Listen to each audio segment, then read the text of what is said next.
भक्तामर तीर्थ की पावन पवित्र भूमि खिलने लगी है। गर्भ, जन्म, तप, ज्ञान, मोक्ष, कल्याणक की भक्ति होने लगी है।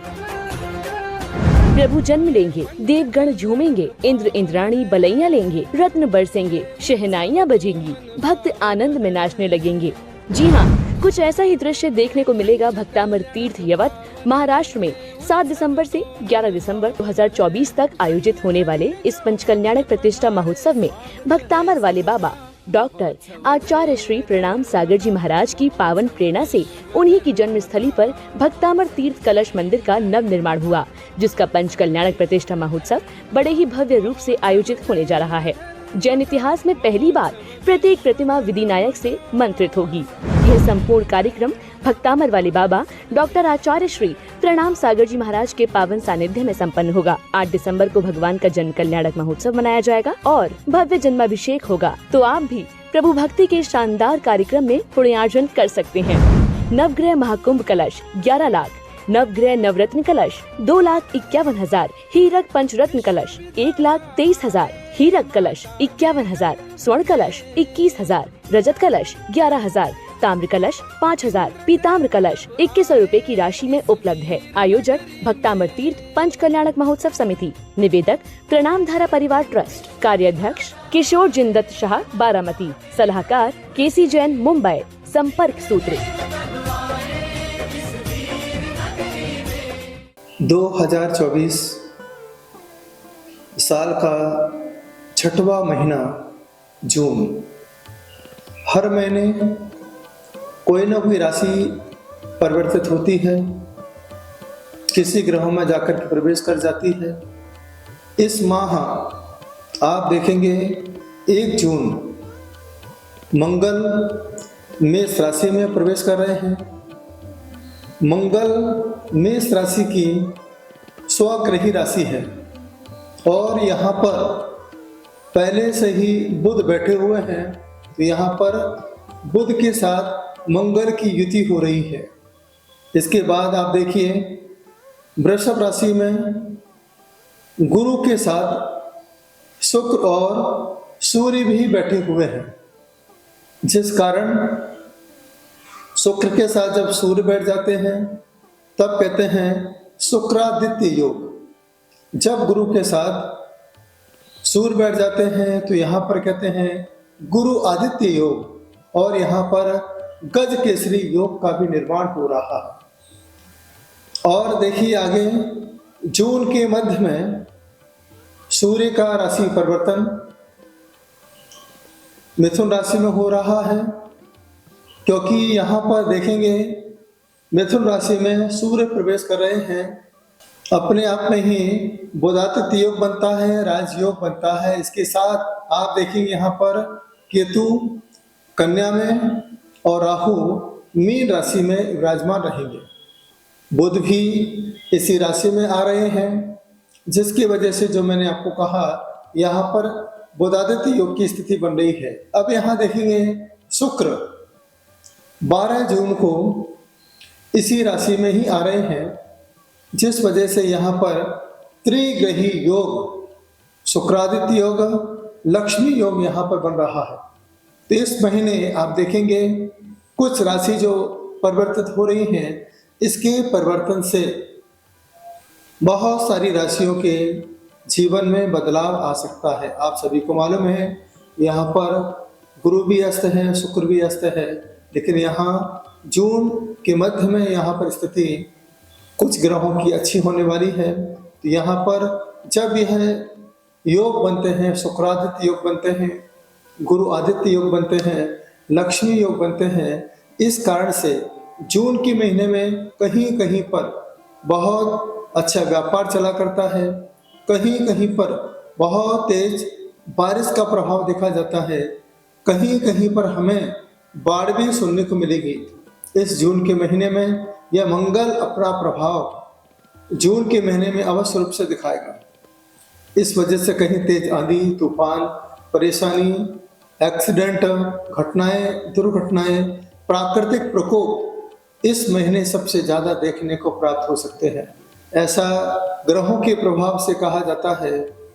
कई जगह इतना पानी बरसेगा जिस वजह से लोगों के व्यापार में परेशानी आ सकती है। वहाँ के शहरों में कई दिनों तक सामाजिक कार्य में अवरोध पैदा हो सकता है। यह प्राकृतिक प्रकोप है, क्योंकि हमने जैसा प्रकृति के साथ किया है, प्रकृति ने वैसा ही हमारे साथ किया है। मेरा आपसे यही कहना है, 15 जून से आप हो सके वृक्षारोपण करें, पेड़ लगाइए। वृक्षों को आप जब जमीन से जोड़ेंगे तो यह वृक्ष आपको जमीन से जोड़ के रखेंगे। यदि आपने वृक्षों को जमीन से उखाड़ दिया तो यह धरती आपको ज़्यादा समय तक अभयदान नहीं दे सकती है। तो ऐसे यह कार्य इस महीने में आपके बीच में होने वाले हैं। 6वां महीना है, शुक्र का महीना है। इस महीने आप सभी दैविक शक्तियों की साधना उपासना करें और अपने जीवन को सुखी बनाने का प्रयास करें। जो ग्रह में रहता है उसे ग्रहों का प्रकोप हर समय सताता है, क्योंकि ग्रह संग्रह से जोड़ता है, संसार से जोड़ता है, संपत्ति से जोड़ता है, परिवार से जोड़ता है, रिश्तेदारों से जोड़ता है। जो इस संसार से जुड़ता है उसके साथ ग्रह अपने आप जुड़ जाया करते हैं।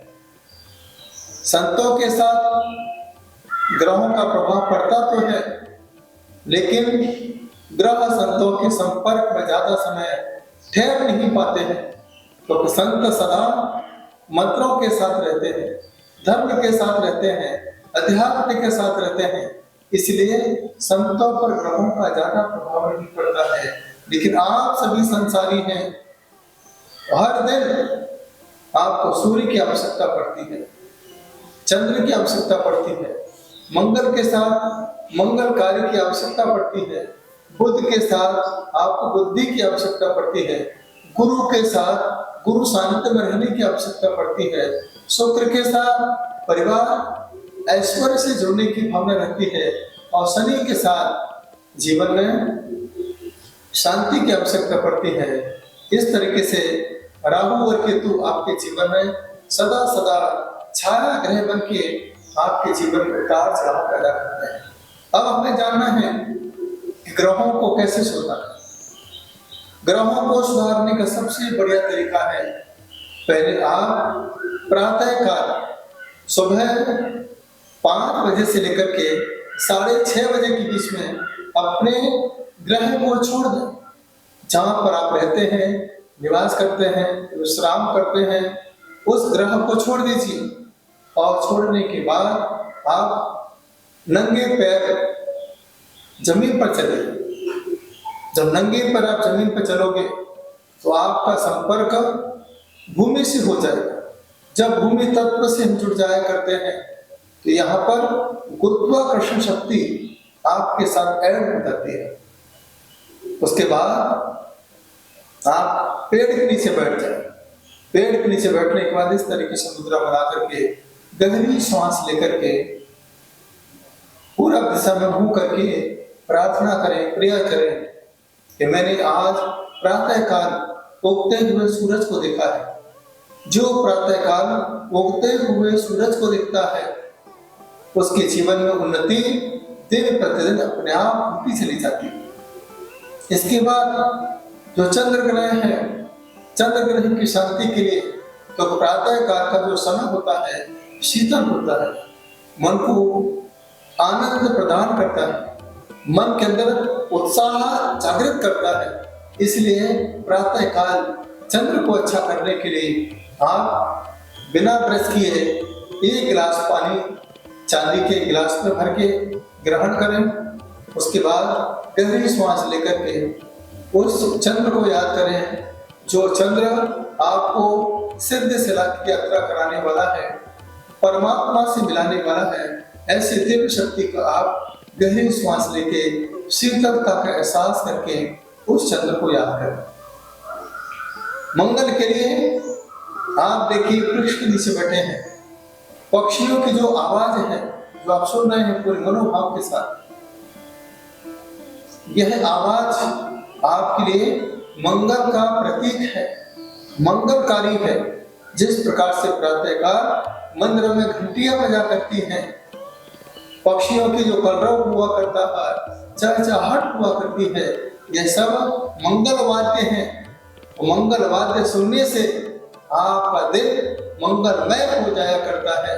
इसीलिए कहा जाता है कि प्रातःकाल अगर अपने जीवन को मंगलमय बनाना चाहते हो, मंदिरों में आप घंटी बजाइए और ध्यान लगा करके उस नेचर के साथ, निसर्ग के साथ जुड़ करके एक एक शब्दों को आत्मसात कीजिए।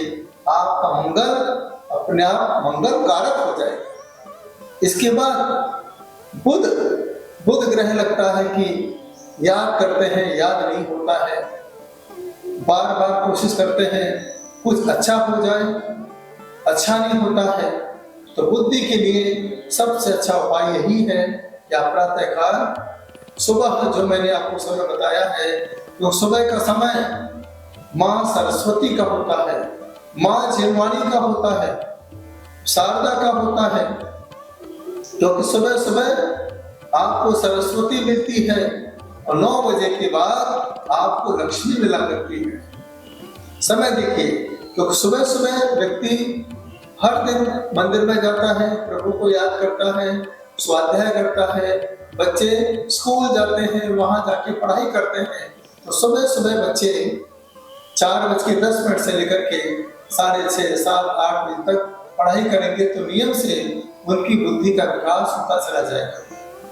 तो बड़े लोग जो हैं, जो जॉब करते हैं, वह सुबह प्रातःकाल उठ करके सुंदर भावों के साथ, मनोभाव के साथ वृक्ष के नीचे बैठे, आम्र वृक्ष के नीचे बैठ करके पूरा दिशा में मुंह करके साधना करें।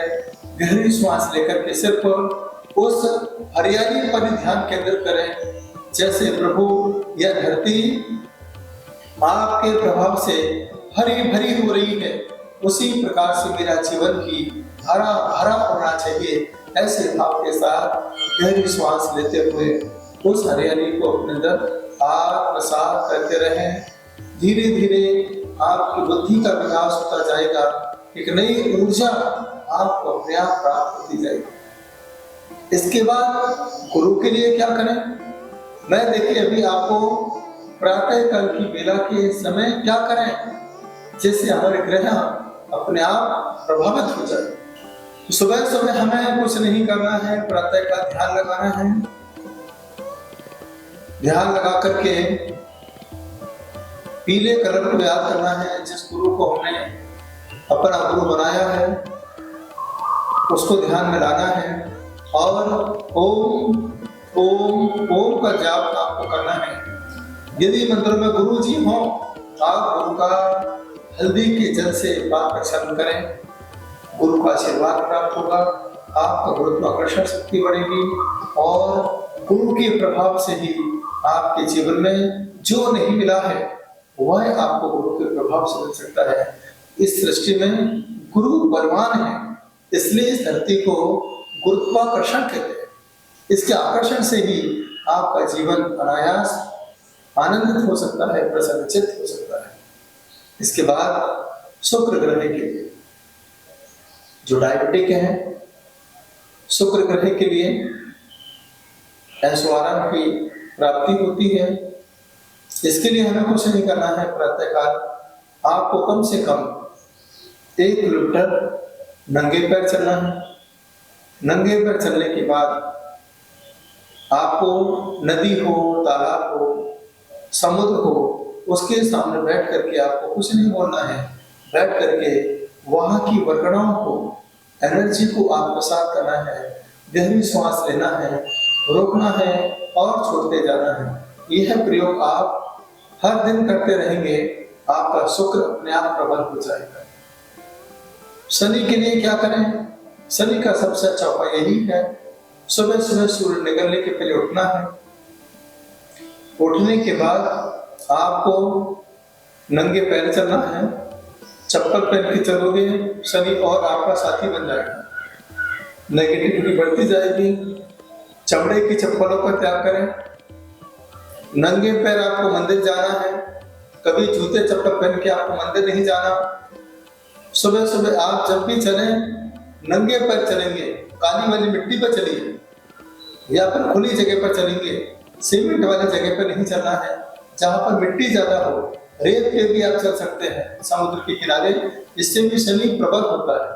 शनि हो, राहु हो, केतु है, ये अपने आप प्रभावित होते हैं और आपके जीवन में जो काम आज तक नहीं हुआ वह काम आपका इस कार्य के प्रभाव से सानंद संपन्न हो सकता है।